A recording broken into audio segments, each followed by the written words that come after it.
What's up, everybody? We here, episode 3 Three of them. of the Hardwood Knuckleheads podcast. We're getting into it, man.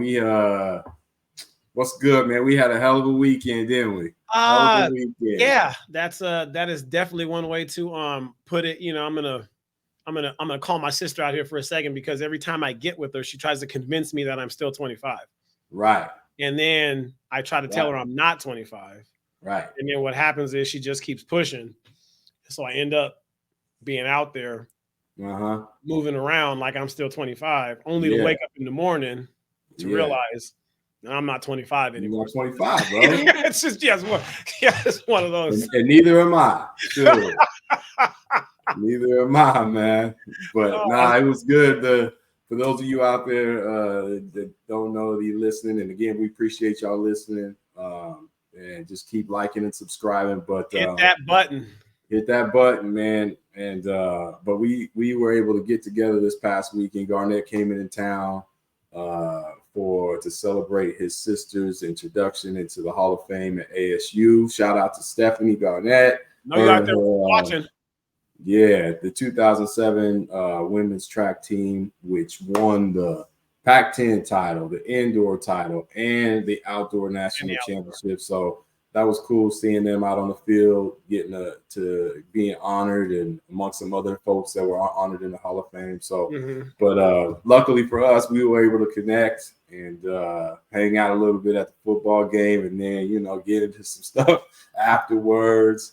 We're gonna keep that talk to a minimum, but we had a good time, man. We had a good time. Got out to, went out, had a few beverages, got some dancing in. You more than me. Me, you, the wife, old Lavelle. It was good to see him. That was a good time. And it was a whole crew of family, which always kind of makes that fun, because anytime that you with the family like that, man, you just, you're always going to have a good time. So, shout out Snicker. I haven't seen her in forever, and she still got the moves. And, Stephanie was out there, and Haley was out there, Lavelle and Kim. Have a man, John Cameron came through, Christine. There was a lot of people that were there, and it was a good time. You know what I mean? Just good time just reconnect with the people that you grew up with or that you knew, along the way and stuff. And that was fun. Yeah. It was a really good time there too. Good. But and then just kind of on that on like that note with like the national championship was crazy about that. Well, not crazy, but so they won the indoor, outdoor, and the conference that year. And then they turned around and then did it again in 2008. Oh wow! See, I didn't even know that. Right? Yeah. No. Yeah. So if they do it again, which I'm assuming, I'm going to guess that they're going to do it again. She was a part of that team as well there too. So. Right. So it's just, she got pictures with Bush. She got pictures with Obama. Like, you know what I mean? Like wow. That's crazy just in of itself. And then I think it was in 2008, me and my dad were heading over to the Pac. Yeah, it was the Pac-10 at the time, but it was the Pac-10 championships, and it was in, I can't remember. I think we might've been at Fullerton, Northwoods. We were someplace in California, and we were almost going to be late. And one of the girls that was on the 4x1 at that time, they had to scratch her off. I can't remember if it was an injury or she might have been sick or something. And so they put Steph in there to run the third leg. Now Steph hadn't ran, for those that are out there, Stephanie ran in high school, but she went to track but she went to ASU for a long jump because because that's what she did. And so when they put her out there for the 4x1, when I tell you that we got there right before the race, and and then they handed off the baton, and first exchange was good. Second one, Stephanie actually caught the girl that was in front. I can't remember. I think it might have been Washington.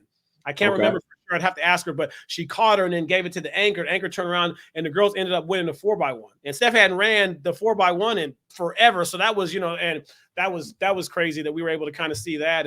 But that'll be a next year story. But just kind of thinking about it, they won 2007, 2008. And then I think in 2009 they took second. They lost to LSU, I believe. And that's just crazy, just the dominance that program had for that long. So that was it was cool to just be a part of, So that's cool, man. That's super cool. I know going back to NAU when we got to do it, we got honored for our team that won the title. Right. Shoot, that was a while back, but 99, wasn't it? The 99 team, yeah. So, right. That it seems like a small deal to some to be, inducted into your school's Hall of Fame, but it's a big deal, man. And it's always nice to be, respected and honored and all that stuff. So, as shout outs to Steph and her whole crew. That's a cool deal. I could see Steph because she had wheels in high school. She's out there wheeling them in.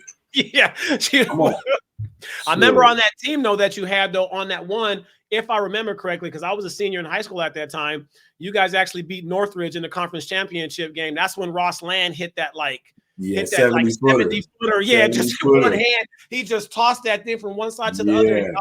And we were going bananas at the house watching that. That was nuts. And so that was a hell of a weekend up in Missoula. Right. And you and I know, like, being in the Big Sky, NAU, Montana, that's kind of like our big rivalry. Right. Right. So it was nice to win it on their court. And then go out and celebrate in their town, right? Which is cool, man. So always a good time. Always a good time. Yeah, that was a good time right there for you guys. We got to see a pretty dang good football game. Man, that was one. Let me just start off with this. One of the reasons why that I'm always reminded of why I left Arizona was because of how damn hot it is, and this weekend did not disappoint. No, it was like 103 on a Saturday in October. Right. Yeah, and the crazy thing, the whole week it had been like around 80s, maybe hit 90. It wasn't that hot, and then all of a sudden Friday, man, it just crept in there. Woo, Saturday was woo. It was warm, but you know what? I mean, that's the first time. I'm trying to remember the last time that I've actually. Well, I went to a Washington State football game a couple years ago when my cousin Josh was playing for Stanford. So we saw them play up in Pullman, and that was a nice, that was a cool little venue because that was another Pac-12 matchup. Stanford and Washington State. But this one, that gym, I mean, not the gym, the stadium. Yeah, that thing was packed. It was. And I mean, for a one, I can't remember. I think ASU's 1-4, I think, going into the game. For a 1-4 team, I mean, to have it packed that way. I mean, we all know why it was packed. That Colorado factor, man. Yeah, man, that hatred. Sanders show. Man, but you know what though? But hats go off to ASU. I mean, like they played their butts off the whole entire game. Yep. I mean, it was every time I think ASU hit first. I mean, they scored first. Yeah. And then it, Colorado was playing catch up, and then they tied it, and ASU went right back down and scored it. Yep. Then Shador ran that one in, from about 20, like 20 out, I think. Right. And then ASU kicks the field goal to go up. You're like, wow, like here it is. And then we were talking at halftime about how Colorado has been a second half team. They about to blitz them. They about to go off. Yeah, and then it was like it started to change. But I mean, ASU they still had to fight them. They didn't stop, which was fun. I mean, that thing went all the way down to shit. I mean, you talk about the end of the game. I mean, like if you're gonna pay money for a ticket to go watch a game, right? That's the kind of game that you want to go watch. Oh yeah, it was exciting, and I like you say, it was back and forth, and Colorado, I think they were 4-point favorites going into the game, but like ASU just wasn't giving no room. They was like, let's go, we're gonna win this game, right? And like you say, shout outs to their staff and the boys that, for getting after it. But third quarter, man, like Shador goes on that little scramble and he turned right to go and he saw the safety. Right. And he was like, I could just go down here. But this man said, let's go. We're going to head up. And then just put the shoulder down and ran into the hole. And then he was on top of him like this at the end. And he said something to him. It got real after that. What he said, but he said something. It got real, and then it got chippy, and both teams, that energy level went up a notch. ASU, like you say, with that late drive to tie the game. But then, to this day, I'm still thinking, I don't understand. They score the touchdown. Right. They tie the game. It's 50 seconds left. Why? What defense were they in? Right. I don't get it. The first play after you tie the game. Right, exactly right. They just threw the go route. They threw the go. Just the go route. And I'm like yards, and then they just got to their side. It was that. Oh, that was. I couldn't believe it. I was like, there had to been some confusion. Maybe the corner thought he had, cover over the top with the safety, but like my man got beat, like just. And it was crazy because I don't remember what he was as far as long passes were, but they didn't really complete too many long passes. And I think that's why ASU was able to stay in the game. You know what I mean? Like those long plays, sometimes they can open things up. Safety's got to get back, and you got to go with different defenses. So now you can get your run game in and stuff. But they didn't have somebody there. And I mean, he just threw. I mean, as soon as he threw it though, you just knew. I mean, if he'd have caught it and not tripped up, that's a touchdown right there. And then like he's to the house. But as soon as he got the first down, you're like, well, shoot, now they're in field goal range now too. And all they got to do is just move the ball over to where now that the kicker can just line up. And that was a fun game. That that was a real fun game. I mean, now let me ask you real quick. I didn't know this, but apparently the kicker Mata also transferred over. He was at Jackson State, right? Yeah, he was at Jackson State because one of the guys that I was with at the game, he was telling me he transferred with him, and he said he didn't miss last year. So when they got down there, and I knew they had Feely, but apparently they trust Mata more than Feely, right? And he was like, "This game is over," It was, and he didn't miss. It was right down the middle. Like I think that Feely in one of those earlier games, it might have been against TCU in Nebraska, didn't he miss one? And then they pulled him. And then I think that they put Mata in after that. Maybe. I can't remember. I thought I saw them pull him out, but I could be wrong on that. But let me ask you real quick. You're ASU, you're at home, you score when there's 50 seconds left to go. Do you go for two? I mean, is this one of those ones where you say, that you should go for? I mean, you're at home. I mean, they've been scoring, and it wasn't like that they had a problem moving the chains the entire game. Right. Is that one of those ones where you Yeah, I mean, you give it to Scatterboo. My man runs hard, man. Like, and he hits that too. Dude, huh? I said, and he hits too. And he hits too. Like, he's not afraid of contact. No, he's not at all. Yeah. So that could have been. I don't know. Maybe with it being with 50 seconds left, you're just like, because at that point they didn't have any timeouts either. So you kind of like, you might just be playing for OT. Have to just play for that way. Now then, here's like one thing where you go on, like, you read Twitters and you read Facebooks and stuff, and there's always the hate, and there's always the keyboard warriors and everybody else that has an opinion on like how the game was played or this or that.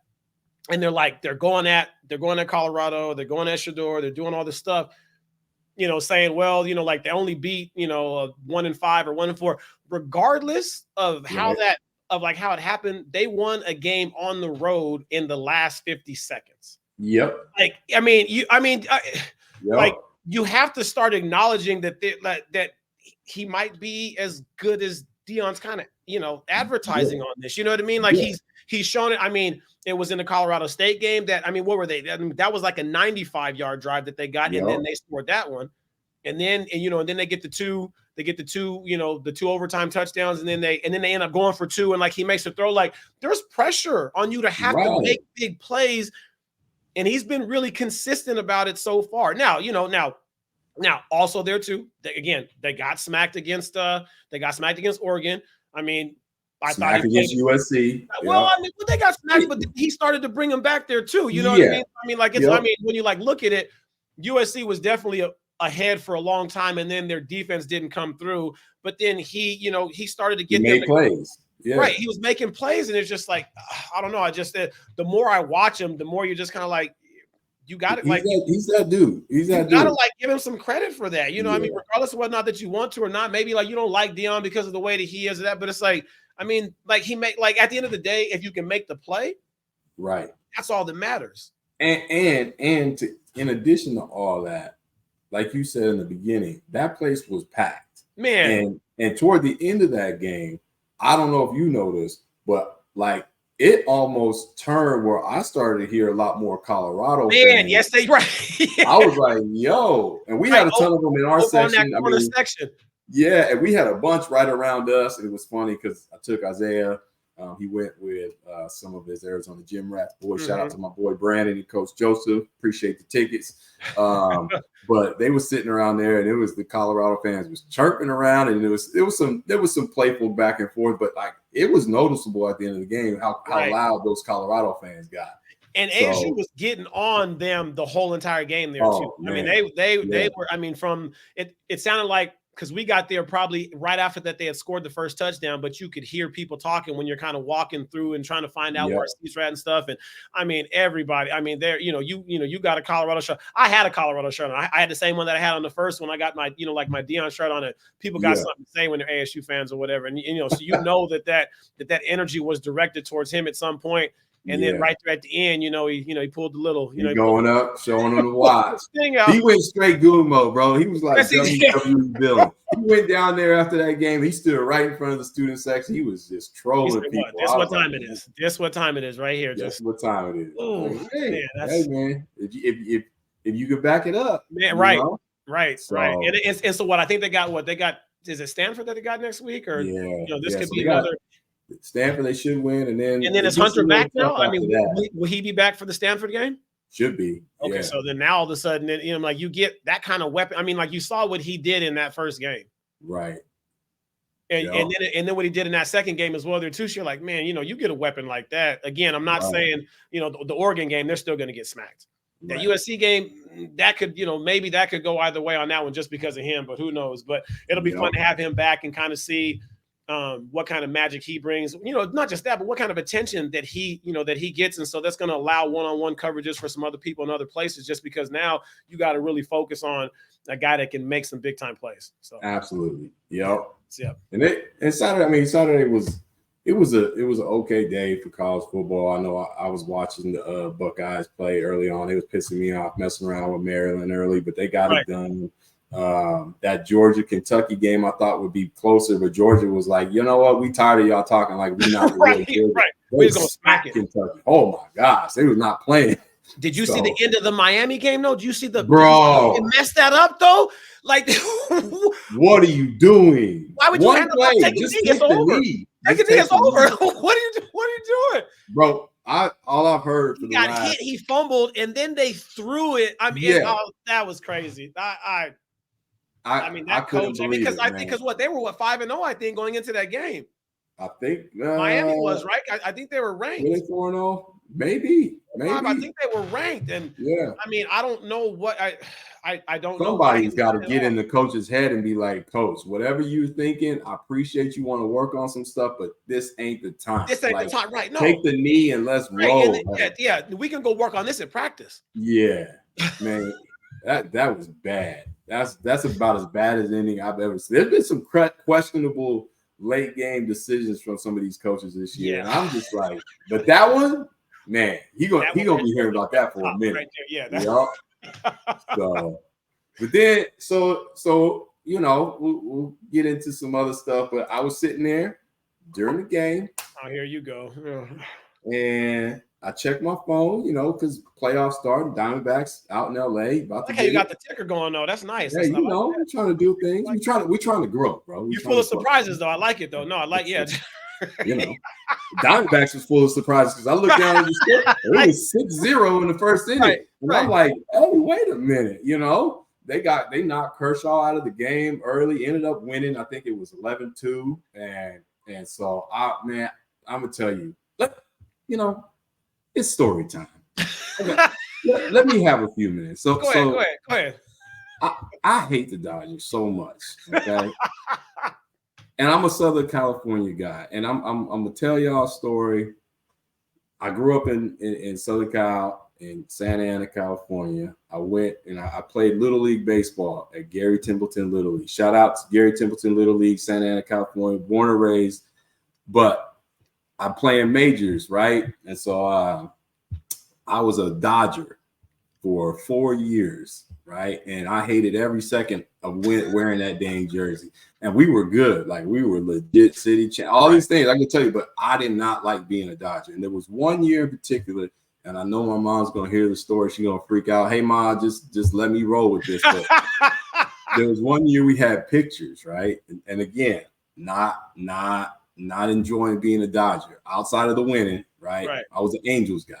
So we had picture day, and I'm standing in line. I think I was 11, maybe 10. And we're in line and waiting for my turn to take my little league picture. But all of a sudden, I'm like, I got to go to the bathroom. Like, I gotta go. And so the photographer is sitting there, and he's looking at me, and I'm like, hey, can I run to the bathroom? He says, you can't get out of line. You got to stay there. I'm like, yo, I gotta go. And he's like, you will not get out of line. And I was like, listen, man, I don't even like this jersey. I will pee right here. I said, I'll pee right here, right now. And he was like, don't get it. I said, I'm not playing. So I peed in my pants. I peed in my uniform right there. That's how much I hated the Dodgers, bro. There's a picture somewhere that my mom has and of me in the Dodgers uniform of that picture day. And if you look closely, you can tell there's like a yellow stain in my pants. I swear. I've told that story a couple times, man. People are like, you are wild. I was like, well, hey, he said I couldn't get out of line. So, Yeah. I was trying to listen. So with all that being said, I hate the Dodgers. I'm glad they lost. I mean, it's only one game. We still got to win 2 more. They're playing tonight. Now was Kershaw? Now earlier you said that Kershaw was on the mound, right? Yeah, but he only got 1 out that whole game. Now, what is it? I don't know. I don't know if it's me or not, but it almost seems like that every time that the Dodgers get to the playoffs. Yeah, it's like he has a bad outing. Man, it's just like just all the time. You're like, he'll be on track for Cy Young that year. His ERA is low and he's striking everybody out and he's doing it. And then you get to the playoffs and he's just throwing bad in practice. I don't get it. And but here's on the flip side. Here's the scary part. So we get this win. He threw, I don't even know how many pitches he ended up throwing. I would say somewhere like 30 to 40 range, right? That's it. Okay, that's it. But here's the thing. And again, I don't want to get ahead of ourselves because we got to win tonight. Mm-hmm. You got to go back to LA and play tonight, and then you got to win 3. Yeah, you got to win 3. Okay. The problem with him only throwing that many pitches is that you can use him as he's gonna come back in some crucial spot and still be fresh, basically. You know what I mean? Use him as a relief pitcher or something like that. Yeah, just get a couple innings later on. I don't know. It is what it is. I mean, but that was cool to see them win. I mean, the Orioles, who we talked about a couple of weeks ago, they took 2 L's against the Rangers, and then the Phillies beat the Braves. And so, I mean, we got some things going on in these playoffs. Houston and Minnesota are tied 1-1. So, I mean, this is good year. I like playoff baseball. It's really a good time to watch. And so it was cool to see all that. Yeah. So if the Dodgers get through this one, then not the Dodgers. If the Diamondbacks get through this one, then who's going to be their potential? They would play the winner of the Phillies and the Braves. But see, everybody was talking. It was a foregone conclusion that the Braves and Dodgers was going to meet up to play to get to the World Series. But now, I mean, Diamondbacks and Phillies making this thing interesting. So they're gonna have to work for it a little bit more. Right. Yeah, which is cool. Makes for exciting baseball. So. And that's what you want at the end. I mean, like, this is like the one time that I can actually maybe sit down and kind of watch it, because sometimes those games just get so long, but you like watching the strategies. Yeah. Bring the pitcher in to go against the lefty. Now you're gonna shift the infield if he gets on base, and how they shift for the double play, the pitcher that they're gonna bring. I mean, that part gets fun because it's really. It's like that every pitch matters, just like just like every second matters, every possession in basketball matters. It's like every pitch matters, and so that's kind of fun when you get a chance to see them with the strategies and things like that, just to kind of see how they're trying to play this. And then most of the time they they call it or they shift and they do it, and then they get what they want, and it's just crazy to kind of see all that stuff. All works, all the analytics and all that stuff. It's nuts. Yeah. That part gets fun. So are the Yankees still in it? Hell no, nobody care about the Yankees, man. I'm just you know what you just you know what you just did? You just pissed off a whole section of Yankees fans that were kind of like, they were already mad, but they had already been like, okay, we're not in. So but you bringing up old stuff, bro. You just made so many people mad right now. I just assumed that that they were in there because they usually always are. So I don't know. Yeah, they suck this year, and that's good for the world. So there you go. How about this NFL, boy? What's game? The Ravens. It looked like I don't know. It looked like there might have been some oil on those balls. Was it Oilgate or something? Because it looked like that Lamar made some passes that I'm just saying. Yeah. And every time, that was. I'm sitting here and I got him on my fantasy team, right? And I'm sitting there, and That's this dude just turning the ball over, and I'm like, what are we doing? Like, I got no vested interest. I don't care. Ravens, Steelers. I mean, I like Tomlin, and shout outs to the Steelers because they starting to get their act together. You know, that was a big game for them. But it's like, Ravens, what are y'all doing? Catch the ball, hold the ball. I mean, there were so many of them that were like, just right through the hands. I mean, I get it. You know, if you got to try to make a dive for one and like he underthrows it and it like hits the ground and you're trying to get there, or it was just so high because he was, you know, getting rushed that he didn't have time to set his feet and throw it. But these ones look like balls that were should have been caught. All right, you know, just all catchable ones. And I don't know. That was a tough watch. The Cardinals got smacked again. I mean, they gave it the old, what they say, the old college try, whatever, the old professional. They still got smacked in the end. They was turning the ball over. They played the Bengals and Burrow. Oh, so Burrow. Okay, so Burrow had a game then. Burrow and Jamar Chase just went stupid yesterday. They couldn't guard him for nothing, and that's kind of scary. That, you know, everybody gonna be hating on the Cardinals because they kind of woken the beast with the Bengals. You know, making them feel good. Now all of a sudden, Burrow's gonna be like, oh, you know what? I feel kind of good. I'm feeling good. He was out there running. That calf didn't look that bad. I'm like, okay, he feeling himself.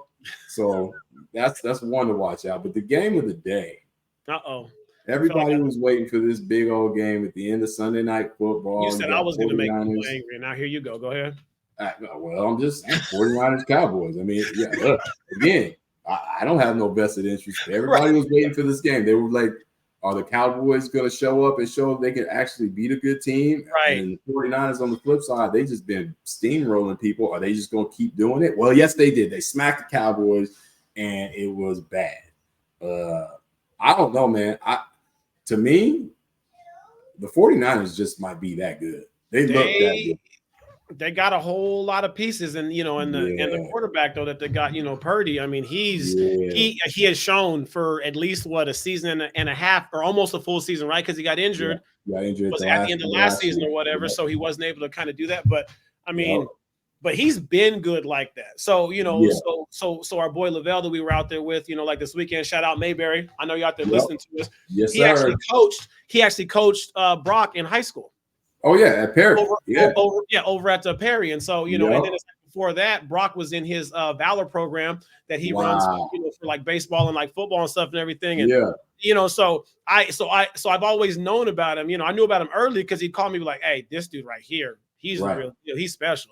And then when he got to Iowa State, you saw the numbers that he was doing at Iowa State, and you're like, okay, you know, and then he got to the Niners, and it was like they put him in that game, and then all of a sudden he's there. He just took off. And so, I mean, right now, I mean, they look pretty dangerous. I mean, they look like a lot more of a well-oiled machine than the Chiefs, than some of the, you know, because the Chiefs are still trying to figure some things out. I mean, you know, but I mean, they got weapons everywhere. You got McCaffrey, you got Debo, you got now yesterday Kittle got loose. I mean, Kittle, man.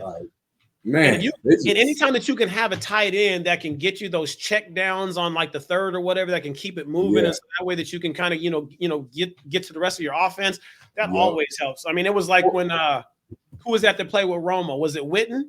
Yep. Was it Witten? Right? I mean, like it was like on third down, if it was third and short, so you knew. I mean, you knew where it was going. You knew where it was going, and then it just kept the chains moving. It's like, you know, when you can have a guy that can be a solid check or third guy like that, you know, like that can get you that first and kind of keep it moving, it just keeps the offense going, and then you guys start to find that rrhythm, and you know, and that's nasty. And Kittle, he didn't find a rhythm, he was the rhythm yesterday. Like, he was the rhythm.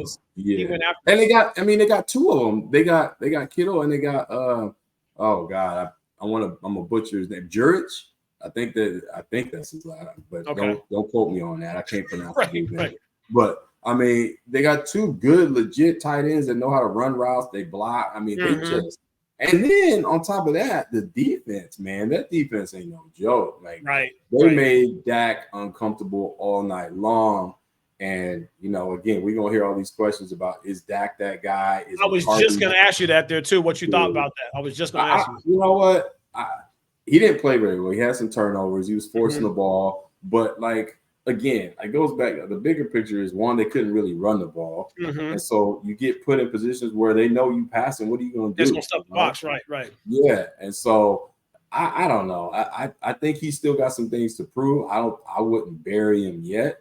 You know, McCarthy as a coach, I don't trust. I mean, he's always been a defensive guy, though, hasn't he? I mean, even when he was with Rodgers, they might get along too, didn't they? No. Okay, and I think Rodgers covered up a whole lot of his deficiency. I mean, we've seen it in the past few years in the playoffs. He's made some shady decisions. And, you know, like I don't know if it's gonna work, but boy, I know they going crazy in Dallas. I can't imagine what that talk radio scene down there is like. Man, yeah. You know, Jerry Jones want to fire somebody right now. That's probably walk just show up to the building, slamming doors, you know, show up, man. Just mad. It's mad.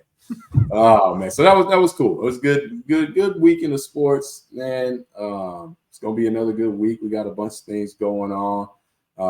Want to get into some coach talk because we got some things going on this weekend. I know I'll be headed to Vegas this coming weekend for the Border League which is a big tournament for high schools right before the season starts, but it's in the middle of a viewing period. So, you know, it's going to be a lot of coaches out there, a lot of opportunities for kids to catch the eye of some schools, my son included. But it's also a good tournament just to get some real live games in before, you know, season kicks off. So this is basically so this is like a preseason NIT version of kind of like high school basketball. Is that kind of what this is? Yeah, I mean, I think I want to say there's 8 divisions. Oh wow! So you're talking about a lot of teams then. Oh, a lot of teams. There's probably over 150 teams, and I mean, there's going to be like the Boozer Twins will be there with their team from Florida. Some of the top high school programs in the country are going to be. They got them up in the top bracket. Of course, right. But yeah, there's some big names coming to town. There's gonna be some good basketball.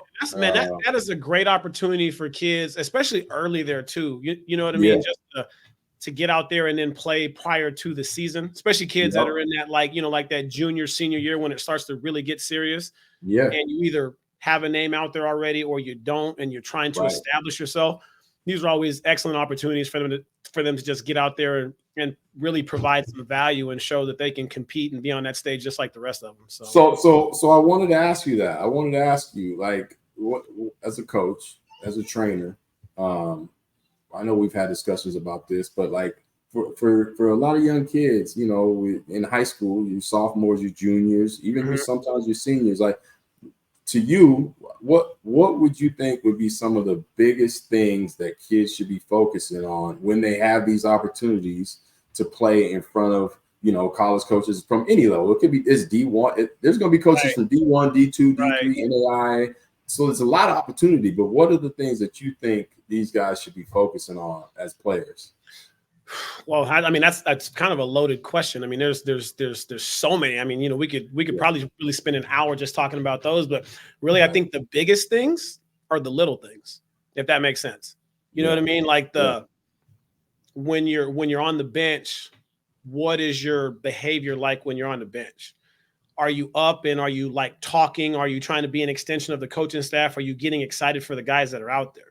Right. When you're on the bench, are you paying attention to the flow of the game, knowing who you're going to go in there for, and then watching how they're guarding this guy and what adjustments can you make when you get there? You know what I mean? Like the bench guys right there, the bench ones, even that, sometimes I know everybody wants to start, but sometimes being the bench, you know, you can impact the game in such a way if you're focused on what the task is, and that's really kind of watching how the game's being played, and then figuring out when you get in there how you can add some value. You know, I think there's a lot of, you know, kids that want to go out there and they want to show that they can score. You know, college coaches not all of them are looking for all that. They want to find pieces that can help complement the players that they already have, and then keep the program going in that direction there. You know what I mean? I mean, coaches already got their 1 or 2 guys that are going to score. They want to find those other guys that help keep this thing, you know, just going. And so the behavior and the decorum on the bench, I think, is like the first one. And then it's like when you're out there, what's your energy like? You know what I mean? Like that's one. So when Absolutely. Alan played with Seattle Rotary 2 years ago, and like the year prior to that, he had the chance to play with Isaiah Thomas's son James Thomas, and so Right. they would IT. always, that's right. Yeah, shout out IT if you're listening. And that's one thing that IT would always say. He did, like, it wasn't about making shots, it wasn't about defense, it wasn't about rebound. It said bring energy. You always just heard him just yelling at the kids, energy. Right. And again, we think that doesn't mean a whole lot, but really, like, that can just affect the game. Just you playing with that kind of energy, maybe that leads to a deflection that ends up leading to a steal, that ends up leading to a bucket, that maybe you didn't get the bucket, but you caused everything to happen right there. Yeah. You know, maybe the energy is just you sprinting the floor on the baseline to get the ball to reverse it back. And then now like you've created an angle for somebody else to drive, all because you did what? You just sprinted the floor and did the little thing. You know what I mean? Like there's so many times that we get so caught up in wanting to score so much or show that we can, break them off doing all these moves and things. When create it's a highlight for IG. Man, like, no, forget the highlight. No, just like go show the coach that you want to have, like that you can add value. And little things like when the coach is talking to you, what is your demeanor when he's talking to you? Like, do you got the eye contact? Are you looking in the crowd? Are you trying to find out what coaches are out there looking at your stuff? Because looking at your parents. All of those little things are just going to get check marked off. And then now, coaches aren't going to, like, they're not going to take you serious, or like if you had a bad stretch there too, right? Like, let's say, because it all happens to everybody. You're not going to play every single game and just be just nice out there the whole entire game. There's going to be some flows in the game where you're just not at your best. So then when you get subbed out and now you're here and now your shoulders are like they all, because how many times do we see it? We see it all the time. All the time you see it. And kids think that doesn't matter, but I'm telling you, those are the ones right there where, just look at the body language. You know what I mean? Like, it's like, you played bad and you missed a shot. So now you coming to the bench and you slumping the shoulders and putting your head down and you're trying to create sympathy, I guess, for whatever reason.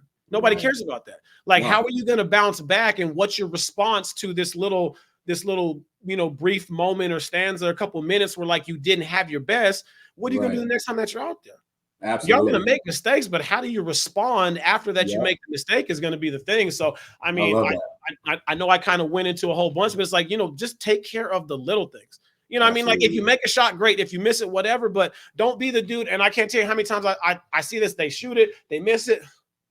And then look at their hands get back, man. What are you doing? Like we got no time for that. So it's just those ones. And really, if you can show your ability to guard, there's always going to be a spot for you. Oh yeah. I learned that from you when I was getting recruited by NAU, because again, when we played with dudes that can shoot. Right. And again, like I thought that I could shoot, and then I quickly realized that I can't shoot like those guys can shoot. No, we ain't like them. No, so I was like, listen, if I want to play, then I better learn how to rebound, and I better damn sure know how to guard somebody, because listen, like I don't think I'm going to get my number called as much as as like a Ross Land or a Corey Schwab or a Kelly Golob, or what I'm saying, or just like guys that can light that thing up. Like I'm just not. And so like you have to be able to be okay with that, but then understand that there's only one ball, so there's only going to be one shot. So if you're out there trying to be like, well, I got to get my shots, no, you need to get out there and just add some value by being out there and showing who you are, but defending, rebounding, all that stuff. Yeah. And like if you do get a chance to, to like shoot it, then shoot the ball. You don't always have to make every single shot for a coach to be like, yeah, he can shoot it, because if your mechanics are good and you're shooting that thing with confidence, coaches know like, okay, he probably can work with that. We can work with that. Right. Yeah, you can work. Yeah. But if your mechanics are bad and you're over there talking about ball, and then they pass it to you and then you overshoot it and then you do this and then now you don't sprint back on defense and then now you give up come on. Yeah. That's the thing. And then one thing there too, because I heard this story. Kids listen about this with body language. And when it comes to the, everybody, I get it. There's, you want to be chippy, so sometimes in the game, there's a little trash talk. There's things that are kind of going on. I get it. It's a part of the game, but sometimes you can do it too much. Yeah. Do it too often to where now you're becoming a distraction versus just being in the heat of the moment, like in a game. Right. So there was I'm not going to say any names. I'm not going to put nobody on blast like that. But there was a kid that was at a showcase up here in Washington somewhere. Not even going to tell you where that was at because I don't want it to get limited down and people say I'm out there talking about somebody, right? We're not going to do it. Yeah. So, and I mean, the dude can go. Like, he can go. Yeah. Got a little temper. He got a little stuff to him, which I get. Right. They're arguing. He's arguing with another player. And again, there's college coaches that are there, watching this event and stuff. Right. And he's arguing with like another player about the score. And the ref is trying to go check what the score was. And these two are still arguing or whatever. And the kid gets mad and he slams the ball down. Ball flies up in the air or whatever. And it ends up hitting somebody in the stands. Oh, Lord. So the story is that there was 3 or 4 coaches that were there that were watching, took the black marker and then scratched him right on off. Now that was 5 seconds. Yeah. It happens quick. Right. And then it's over. Like, keep your emotions in check and just go hoop. Go play and enjoy, look like that you're having fun when you're out there. Like, you know what it's like when you're like a part of a team or like you're watching kids that just genuinely look like that they're having fun out there. Those are some of the hardest teams to beat because there's so much chemistry that's with that group and there's so much trust that's with it that whether or not that it's a good play or a bad play that just happened, it don't even stop them. They're just that competitive joy just takes over. You could tell that they are in it and they are locked in. Right. And there's nothing you can do about it. Nothing at all. Yep. Right. No, and so just keep those emotions in check, man. It's like you don't want to, because that can be the one thing, right? Because now what happens is that coach didn't just mark you off. That coach is now talking to somebody else who's looking for a player of this caliber or whatever. And then now they're going to say, you know what, I watched him and this is what it was. And then now all of a sudden, that thing travels. The trickle down effect, man. Travels. And so it's like, just put yourself in a position to where you want a coach walking away, even if maybe you're not good enough for their program. The college basketball world and the coach world is so small that he's going to know somebody who coaches someplace else and be like, hey, look, you're not going to be able to play for us, but man, I got a guy that's here. And then they make those calls. That's how that happens. Yeah. That's how it happens. And so, put yourself in like a position to help yourself out and don't hurt yourself. Cause those things like that, those ones hurt. And then you start to get you get the reputation. Right. Of, hothead. Now, it might have just been a 5-second moment. Who knows how the rest of the game was? That coach might have got up and left. And the rest of the game, you might have been just on your P's and Q's and was just a standout individual. But all they remember is that 5 seconds. Yep. And that's just crazy how much that can, go on and stuff. And so, and then too, like if coaches are coming in and you're playing, you never know at what part of the game that they're watching. Yeah, because they got so many games going on around them, and they got coaches talking to them. You just don't know. You don't know. So like you just got to make sure that you're out there just energy and playing just as hard as you can and just enjoying it. Like like truly enjoying the game, losing yourself in it, and then just playing like you love the game. Play, play like it was when we were little and you're out there at recess and there was just nothing better than you just and that ball. And just go out there and just go hoop. Everything else will take care of itself. He's spitting game, y'all. Y'all better listen, all you young players out there. And honestly, we talking about basketball here, but this applies to every team sport that these young kids are playing. So, like, I know, like Coach, you just got to, all you kids out there, you got to listen to what he's saying because it does apply. It doesn't matter whether it's basketball, baseball, football, lacrosse, don't matter. So, just do the little things good. I love it, Coach. That's some awesome knowledge, man. And it's funny because and I don't know if you've seen this dude, but his name is Coach Brandon Barnes, and I want to give him a shout out. I don't think he listens. Was that the one that you sent me last night? No. Okay, that's okay. That was really good yesterday too. It was good. Yeah, he coaches at Cal State Bakersfield. Okay. I think he's Rod Barnes' son. Rod Barnes been in the game for a minute. Okay. But he's an assistant coach there. I think actually he might be coaching for his dad. Okay. But he's on Instagram, and if I was any young player, I would look him up. Coach Brandon Barnes. He does videos pretty much on the daily, and it's just giving kids the cheat code as to what college coaches are looking like, looking for.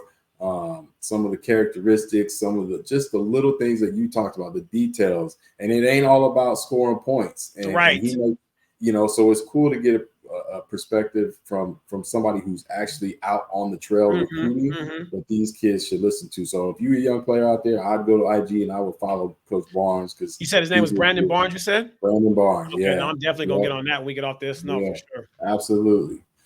So hey, so then real quick, and so then so just going back into that. So you guys are gonna play. How many games do you get? Like, what is this like for people that don't know what this is like out there?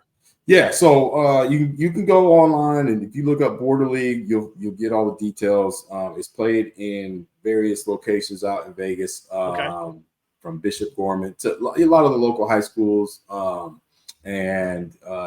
but every team you get 4 games, so it's every 16-team bracket. They do a pretty good job of matching you up with teams. They look at kind of past history. They get some insight as to what you got returning and what you're looking like. And they do a pretty good job of matching you up with similar teams. But it's just a really good, well-run tournament. There's teams from Arizona, California, Nevada. There's a team, I think, like I said, this Florida. There's a few teams, I think, from Virginia. Wow. So I mean, you get a little different taste of different styles and different right. That's always cool to be able to watch these big ones. Yeah. And so it for us, I know we've done it the last 3-4 years. Okay. And like I was saying, for to have that, get a taste of some live competition against teams you haven't seen right before your season, it just helps you to get some stuff on film, Right. Both individually and for your team, and just kind of look at like what are we good at right now? And for us in Arizona, we got 2 weeks before season starts. Season starts in 2 weeks for you guys? Yeah, I think it's our first day of practice is October 30th. Oh wow, you guys are early. Okay. Yeah, so we get right into it after that. So just be able to get a real barometer as to where your team's at, is always helpful. So that's awesome, man. I mean, and like what a great opportunity for kids prior to really play at a very high level going into it, because that can really set the tone for you guys for your first couple of practices, for how the beginning of the season is going to go. Like, regardless of you coming out on top or not, that's not what it's about. It's about, okay, like where are we at? And then now continue the journey from there. So, I mean, what a great opportunity for your kids to be able to do that. How many kids are you guys taking that's on your team? We're taking 10 for this trip, and we're taking our main core group of guys, and then we got a few kids that are newcomers, and throwing them into the fire, and got to. They need that experience too. Right. I'm excited for us, because I think we got a pretty good squad heading into the season, and then also from a dad's standpoint, I'm excited for my son, because he's I think he's right on the cusp of having a breakout year, and people are already he's on the radar, but he's got to stick to doing the little things like you said that's going to push him to that next level. So we've talked about it, and I'm excited. Let me ask you this real quick, not to put you on the spot or nothing, but because you're saying that, so being a dad who's a coach that has a son that's on the team, that Mari's a junior now, right? Right. Right. I mean, that's like a junior. And I know we had a conversation about this before on your phone, but what's your approach to this? Right. Because it's because kids, they don't always tell you everything. They don't always tell you what's going on or whatever. So you're trying to help them navigate through this crucial, time in their life, which to them is probably the biggest thing out there, when we know that it's really not. This is just it's just a passing, you know what I mean? And so you being a dad and a coach, how is that with your talks and stuff? Or sometimes is it this is a coach talk, and now this is you know what I mean? And I'm just saying, how does that go, especially when it comes into the recruiting part? Yeah, the first couple of years, a lot of our conversations, we were in the feeling out and figuring out process, right? So I would get upset with him a lot more than I probably should have, but and I think that was partly the dad in me that wants him to be great, right? Nitpicking on every little thing, I had to learn to like step back and time my conversations correctly. Like let's not get into things like right after practice or right after a game. But we've kind of developed a really good system where, you know, we go to the gym on our own, we get to work, and he's usually fairly responsive. He gets frustrated, and that's where the dad part and the experience part that we have. Like I'm like trying to talk to him like, hey, it's part of the process. You got to work, and everything's not always going to be great. But if you're working with the right frame of mind, then, you know, it'll all work out in the end. You just got to make sure that you have the right approach every day that you're in the gym to get better. And so, you know, we get in the gym, we work, you know, during season. I am very, I think I'm a nitpicker when it comes to things like playing hard. And like you talked about, the body language, because you have to have some control over that. You have to have some ownership over those things, right? Because like you said, you're not going to make every shot, but how you play after you miss a shot, what are you doing on the defensive end to help your team, like not only on the ball but off the ball, and then the body language, because he's a point guard, right? And so he's got the ball in his hand most of the time, and everybody's looking at him. So if he goes into an emotional up and down, then the team goes the same way. You know what I mean? And so getting him to understand those things has been, you know, that's been probably one of the biggest things that we talk about. And you know, we get on, you know, Jen, both me and Jen, as both former players. But that's the thing. We try to make him understand that, is that you guys have both been there. We both been there, so we know, right? And it's hard for kids, and I don't care whose kid it is, like, but a lot of kids, they just don't want to hear it. The teenagers, they don't, they're stubborn, right? And it doesn't matter how much that you played or NCAA tournaments that you guys both played in. It's just none of that matters. You don't know smack, and then somebody else could say the same thing I said.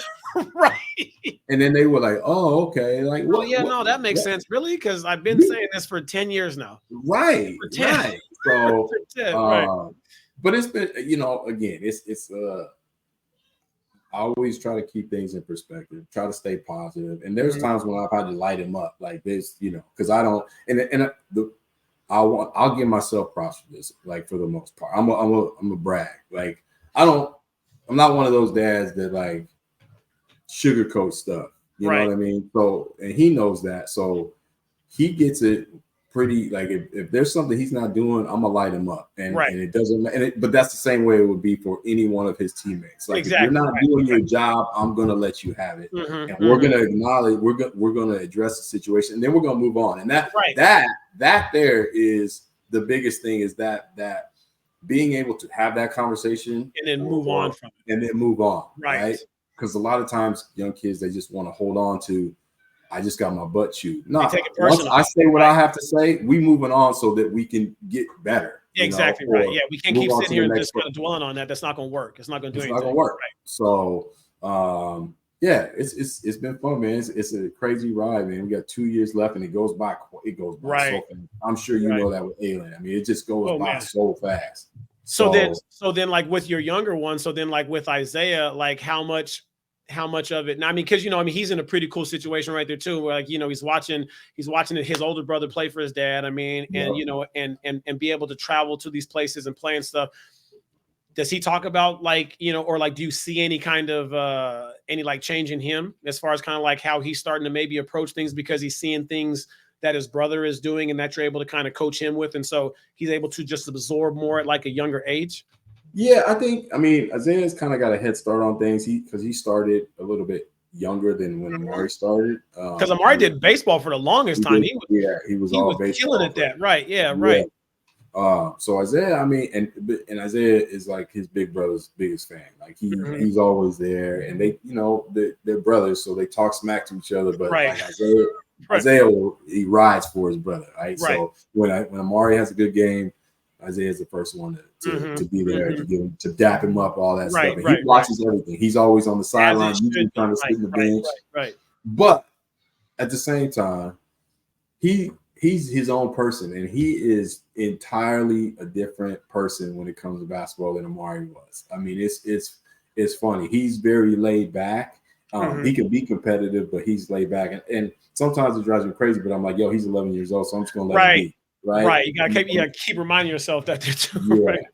But like, there's time. Like, he'll ask me to go to the gym. And he wants to get some shots of and stuff. And we had this the other day. We went to the gym, and he asked me. I'm like, so we get there and we're getting shots of him. And he's not making anything, and I'm trying to make some adjustments here and there.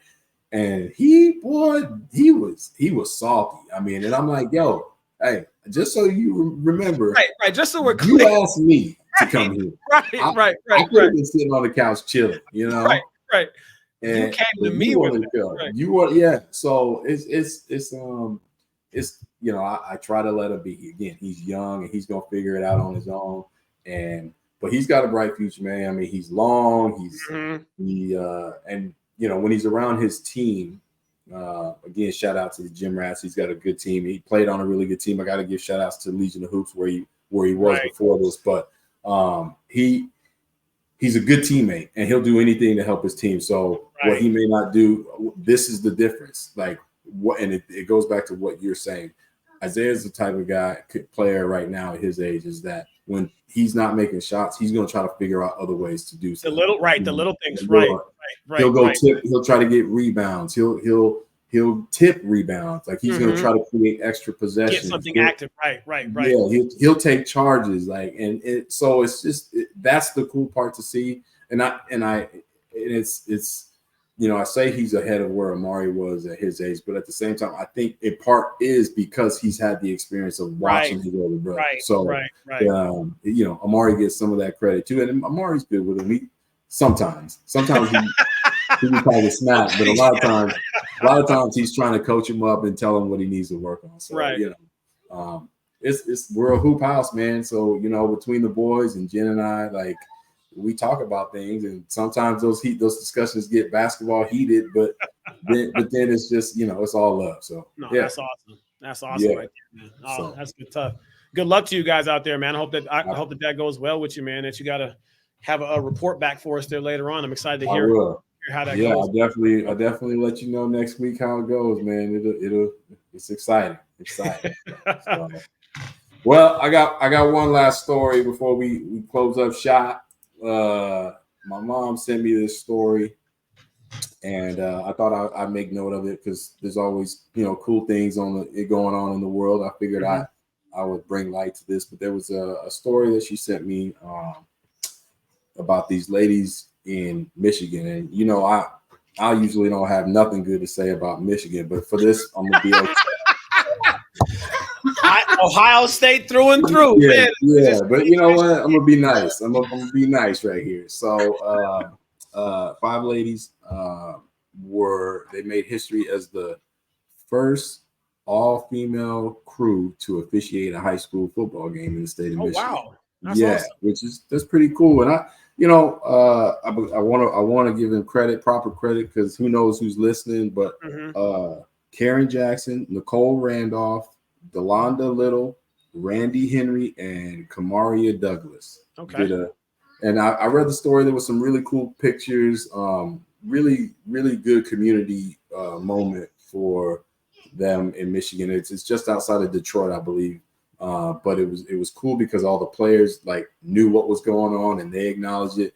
The 2 coaches, they knew what was going on, and they knew it was like a historical moment. So they were all about it, and they were taking pictures. So it was awesome, just, man. That's cool. That's really cool. Yeah, and also, I mean, I think it's just another sports brings people together. It gives people opportunities, and for these ladies to do that, I think that's awesome. I think it just shows for young ladies out there that they can be a part of the game in any way they choose.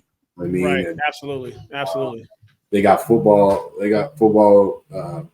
Certified flag football out here, state run flag football, and like some of these girls, boy, they talented. And I know that there are several girls who play not only for their high school flag football team, but they also are playing tackle on the boys' side. Whoa, let's go. Yeah, maybe on the lower levels, but they're doing it. You know, so in there. it's awesome, man. I see so many clips of girls on Instagram playing football, and I think it's awesome. You know, all my daughters are older now, but if I had a young daughter, like I know you do, like it's just cool that they get to see that. Right. And know that they can do it there too. They can do it, and it's right. inspiring. Right. So, yeah, I just want to give a shout out to those ladies, and thanks my mom for the story.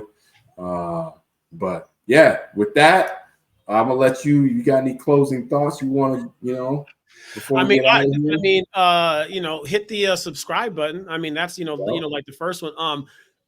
Just a different end of the note today. Today is my brother Martin's birthday. My brother Martin, he passed away a few years ago. I think it's about 7 years ago. So, October's typically for the last few years have always been kind of harder for me, just because it's just a lot of people that were close to me and my family, passed away, and their birthdays all end up having to be on like October. So, just really, he'd been on my heart a lot today, and just wanted to kind of just share just like a funny story or whatever. About Martin. Yeah, please do. Please do. Like pretty good. Like, people that like didn't know Martin, like he was loyal as hell, and he was the ultimate competitor. That man didn't want to lose at nothing. Like when I say if we're having a race to see who can draw like so many ones on like a paper, if you lose, he mad at that. Like, just like it didn't matter what it was. Like he did not want to lose it, right? Yeah. So our sophomore year in sophomore year in high school, I played baseball 1 year in high school, right? I don't even know why I played. We can get into that. You suck. You weren't good. I know. Now, I could hit. Something happened with the whole catching part. I don't know what happened, but it's like I forgot my glove or something. I don't know, but we can get into that part later. So, so like this year, and it's funny because shout out Lavelle Mayberry, Vandale Sweets, all those guys that like we played with. And like we often talk about this and laugh about this all the time because we actually had a really good baseball team. We just a bunch of clowns. It was like, it's like watching Bad News Bears. I mean, just we could win when we wanted to, and then we just lose because we didn't care. Like, and I'm sure got a lot of stories about how I might have ruined some games for some people because I might not have caught this ball, or I might, and I might have out the way on certain things. I might have thought that a ball was coming to me and then it landed in center field. I swear. But again, that's all that, right? That's like a whole other thing. So we're right in the middle of like a losing streak, dog. Like it's, we're just not playing good baseball right now, right? Yeah. And it's just starting to get to be, right around where, it was kind of cold in like March and April, but it's kind of starting to be spring, but you still got that like cold, like cold is coming through. And I mean, like, I don't know if you've been to Sholo, Arizona before, but it gets cold in Sholo. It's cold during baseball season. And that wind is no joke, right? So we're at a game and we're getting smacked. We're getting smacked in this baseball game. I think they were up. I want to say the score. I think they're 15-16-0. Like we can't score. I don't think we want to score. I think we want to go home because it's just cold. It's kind of one of those games. So, and then Martin didn't play at all in the game, right? He didn't play. Like he was on the bench or whatever. And I'm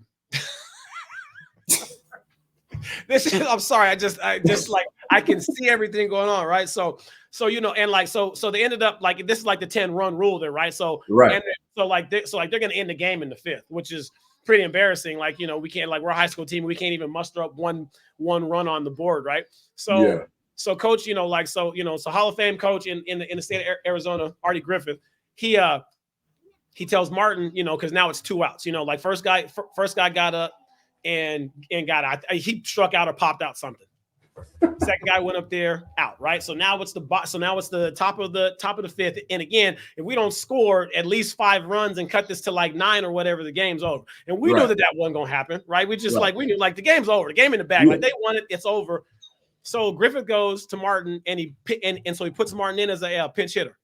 Okay. He goes, all right, Woods, go get something started for us. And so like I'm trying to hold back. So I'm like, what? What are you gonna get started for us? Like, I want to go home. Like it's like the game over. Like 15-0, we done. It's like, hey, so Martin was already pissed because Griffith said that, right? And so this to show you how just competitive Martin was, right? So Martin get up there mad, didn't want to go back, but mad because he got up there. Swung at the first pitch and missed it. Swung at the second one that wasn't even a strike and missed it. Swung at the third one, missed it, and struck out in 3 pitches, and then just started beating the hell out of home plate with the bat. and I couldn't stop laughing. I couldn't. I just fell to the ground. I'm like, bro, man. What? The game's over. Like he was so mad because Griffin gonna tell him to go get something started. Then he goes up there purposely and swings at 3 pitches, strikes out, and then just gonna start beating the hell out of home plate. And I lost. Oh my god, it was. God. But that, but it just, but I got so many memories of him, and today was just kind of one of those ones. Want to be able to, like share something funny about him. Love that dude, man. I know he's up there watching, but that was pretty damn funny. So that's awesome, man. I'm glad you shared that. Rest in peace, brother. Yes, sir. We miss you, and that's a cool story to end on. He had one of the moments that we were just telling kids not to have, Right. Yeah. I should have had that. He won that battle with home plate. He won that battle. Oh yeah. No, home plate didn't stand a chance. I mean, that man was out there hitting that thing, and we just started laughing and just couldn't stop. And Griffin got mad at us. He made us run extra lines at the end. I'm just like, listen, I can run, but I'm not gonna stop laughing. No, that's just. That was in 1998. So I'm still laughing now. That just just shows you how funny that still has been for me for a long time. So that's just that's a good thing. That's awesome, man. Well, it's been fun. Again, it was great to see you this past weekend. Oh man, that was we're gonna do that again during like December time. I think we're gonna try to come down. Me and Alan are gonna try to come down and watch you guys play a game or two. So we're gonna definitely round 2's coming up, Steph. Be ready. That's it. So we're there. For all y'all out there, again, we appreciate your support. Hit the like and subscribe button. We got our Instagrams down there at the bottom. So if you want to follow us, go ahead, give us a shout. You want to throw some comments in there. Yes, send us a message and ask us what you want us to talk about right there. Just leave something for us. Just throw it out there. I might not know it, but I can BS it like the rest of them. So that's fine. So just get something out there. We're gonna do this. We're gonna keep doing it. We got some things in the works. We're hopefully gonna have some guests here in the next couple episodes. We got some things working. Sir. And we get some really cool support from some friends of ours. And we got some surprises coming. Just stick with us. And we'll be back next week. So until then, respect the game as always. Keep it moving. Leave it better than you found it. And always spread love, man. So right. Little things. I like that one. Peace.